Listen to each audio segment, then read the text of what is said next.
여러분 안녕하세요. 홍해걸입니다. 오늘은요, 의료 소비자로서 여러분들이 알아야 할 중요한 소식 한 가지를 전해드립니다. 뉴스를 통해서 들으신 분도 계시겠지만 며칠 전 정부가 중요한 발표 한 가지를 냈죠. 올해 10월부터 그러니까 얼마 안 남았죠. 단순 두통이나 어지럼증에 대해서 건강보험 적용을 해주지 않겠다. MRI 찍는 걸 말하는 거죠. 그러니까 옛날에는 뇌 MRI를 단순 두통이나 어지럼증에도 보험 적용을 해줬다는 얘기죠. 이른바 문케어라고 기억하시죠. 그때는 많은 분들이 박수를 보냈다는 얘기죠. 왜냐하면은 브레인 MRI 한 번 찍는데 몇십만 원 드는데 이거 건보 적용해주면은 몇만 원이면 본인 부담금 굉장히 줄어드니까 환영했다는 얘기죠. 그런데 이게 불과 몇 년 가지 못하고 올해 10월이면 이제 막을 내린다는 얘기입니다. 사실은 이게요, 그 당시에도 전문가들이 예견했던 상황이란 얘기죠. 쉽게 말씀드리면 사람들에게 인기 있는 정책이라 할지라도 전문가들의 시각에서 볼 때 우리가 들인 비용에 비해서 사람들이 얻는 효용, 이익이 굉장히 적은 정책이었다라는 얘기죠.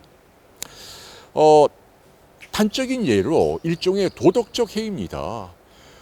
단순 두통이나 어지럼증 환자들, 사실은 MRI가 필요한 경우는 좀 심각한 질병이 내재되어 있는 경우죠. 예를 들어 두 가지입니다. 혹이 있거나 뇌종양이거나 아니면 뇌졸중, 중풍이 있는 경우. 이런 경우에 선별적으로 이런 비싼 검사가 필요한 거란 얘기죠. 그런데 이 두 가지 경우는 의사들이 조금만 관심 가지면 감별이 쉽다는 얘기죠. 예를 들면 뭐 중풍으로 인한 어지럼증이나 두통이다. 이거는 동반 증세가 있잖아요. 여러분도 잘 아시죠? 좌우 나뉘어서 뭐 어느 좌우 한쪽으로 팔다리가 마비되거나 뭐 힘이 빠지거나 움직이지 못하거나. 그런데 두통이 있다. 그럼 그거 중풍이죠. 그럴 때 선별적으로 MRI 찍으면 되는 거잖아요. 어지럼증도 마찬가지고요. 자, 뇌종양은 어떨까요? 예컨대 뇌종양도 특징적인 증세가 있잖아요. 예를 들면 뭐 이렇게 구토나 이렇게 욕지기가 생긴다. 그러면서 발작적으로 심한 두통이 온다. 그러면 이건 좀 수상한 두통이잖아요. 그럴 때 MRI를 찍고 뭐 그래야 되는데 일반적인 두통이나 어지럼증은 특별한 중병이 내재되지 않는 그냥 뭐 긴장성 두통이라든지 아니면 뭐 이비인후과적인 영역의 두통이라든지 특별하게 생명이 경각에 달리지 않는 그런 경우인데 그런 분들에게도 막 찍었다는 얘기죠. 제가 아는 한 전 세계 어떤 선진국에도 이런 단순 두통이나 어지럼증의 MRI를 국가 재정이랄까요? 뭐 건보도 일종의 여러분이 내 세금 비슷한 거니까 이런 걸로 지원해 주는 나라가 없다는 얘기입니다. 아니나 다를까 건강보험이 순식간에 거덜나기 시작했다는 얘기죠. 이 제도를 시행하기 전까지 단순 두통이나 어지럼증에 MRI 인정을 안 해줬잖아요. 그럴 때는 정말 꼭 필요한 경우만 썼는데 1년에 143억 원을 썼다는 얘기입니다. 그런데 이 제도가 도입되고 난 다음에 1766억 원이 쓰였다는 얘기입니다. 이거 쓰면서 그러니까 무려 1600억 원 넘게 건강보험 재정, 결국 여러분들이 낸 보험금으로 쓴 거예요. 일종의 도덕적 해이죠. 뭐 머리 좀 아픈 사람 나 좀 이상한데 한번 찍어볼까? 이런 분들 뭐 몇천 명 해도 다 꽝이에요. 다 정상인데 막 찍어댄 거예요. 그 와중에 일부 의사들은 돈을 많이 벌었겠죠. MRI 막 돌리니까. 그런데 그때 소요된 1600억 원은 어디로 갔냐라는 얘기죠. 그 돈을 좀 더 긴급하고 좀 더 중요한 예컨대 필수 진료에 쓰였다면 하는 아쉬움이 남는 겁니다. 단적인 예로 지금 여러분들 뉴스를 막 장식하는 게 뭐예요?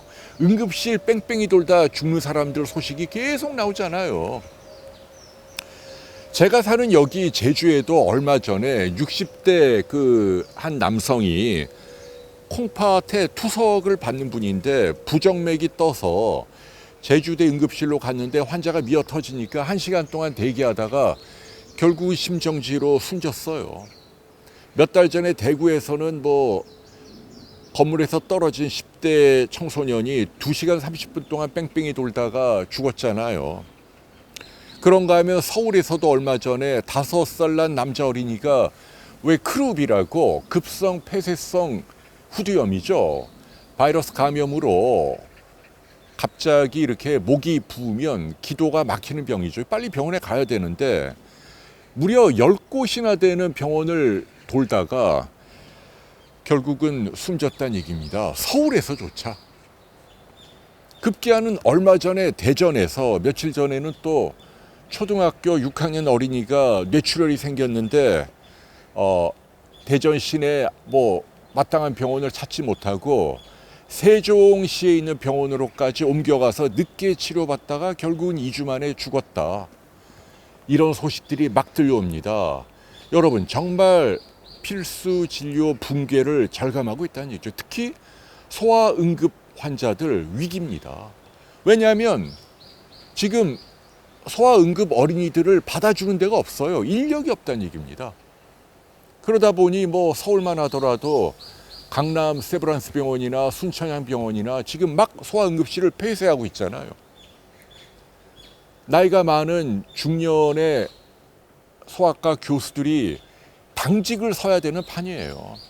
그리고 소아응급실 전문의를 아무도 지원을 안 합니다. 왜냐하면 일은 힘들고 조금 잘못되면 뭐 비난받고 소송 걸리고 3D 기피 진료 과목이니 의사들도 아무도 그걸로 지원을 안 하니까 이게 정말 큰 위기예요. 근데 지금 아까 제가 말씀드린 여기 뇌 MRI를 찍는데 들인 1,600억 원 1년에 초과로 쓴 예산을 만일 소아응급실로 지원하면 이걸 단숨에 해결하고도 남는 금액입니다.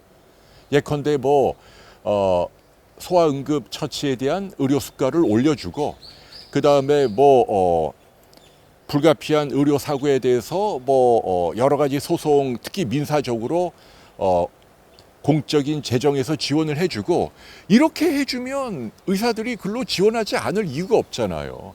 그러고도 남을 돈이란 말이에요. 그런데 그동안 우리는 인기 위주의 대중 영합적인 의료 정책 때문에 어떻게 보면 이런 필수 진료가 무너지는 이런 고통을 겪고 있고 여러분만이라도 알아야 한다는 얘기예요. 지금 우리나라가 돈 쓸 때가 얼마나 많습니까? 그런데 이 돈이 진짜 중요한 분야로 가도록 정치인들이 또는 전문가들이 또는 복지부가 노력을 해야 될 거 아니에요. 굉장히 아주 정교한 제도를 만들어서 국민들이 피해를 보지 않도록 해야 하는데 정말 엉뚱한 곳에 돈을 써댔다라는 이야기를 제가 여러분께 해드리고 싶네요. 자, 지금이라도 무너지는 필수 진료 붕괴를 위해서 의료 소비자인 여러분들만이라도 좀 스마트해져야 한다. 돈이 꼭 필요한 사람들에게 가도록 우리가 제도를 잘 만들어야 한다라는 이야기를 강조하고 싶습니다. 차제 여러분들 단순 두통이나 어지럼증 이거 걱정하지 마세요. 몇천 명 찍어도 다 정상 나옵니다. 찍을 필요가 없는 거예요. 그 헛돈 쓰는 겁니다.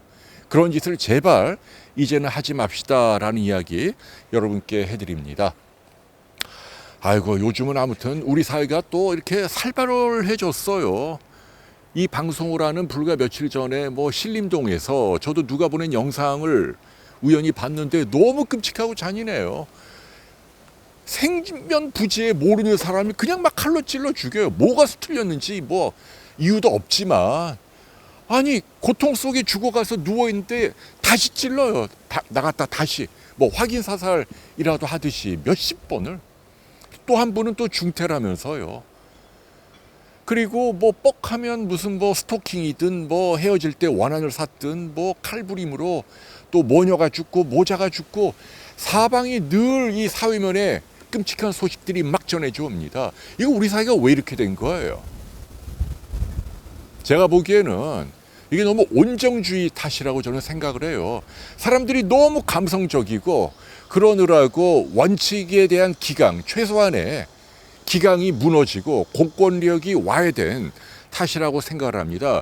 칼부림에 대한 한 번이라도 칼을 들고 설치면 결과와 상관없이 패가 망신한다는 사회적인 압력이 명확하게 가해져야 하는데 이게 어느 순간 무너진 거예요. 뭐 피해자를 무시하고 범인들, 가해자들의 인권을 중시하고 뭐 우리 사회가 왜 이렇게 앞뒤가 바뀐 사회가 됐는지 저는 안타깝습니다. 칼 휘두르면 법을 바꿔야 돼요. 최소 10년 이상 징역 산다. 그래갖고 내가 이거 패가 망신하겠구나. 그런 압력을 느껴야 하는데 요즘은 무의식 중에 스툴리면 한 번 휘두르면 몇 년 감옥 갔다 오면 되지 뭐. 이런 게 좀 남아있는 탓 아닌가요?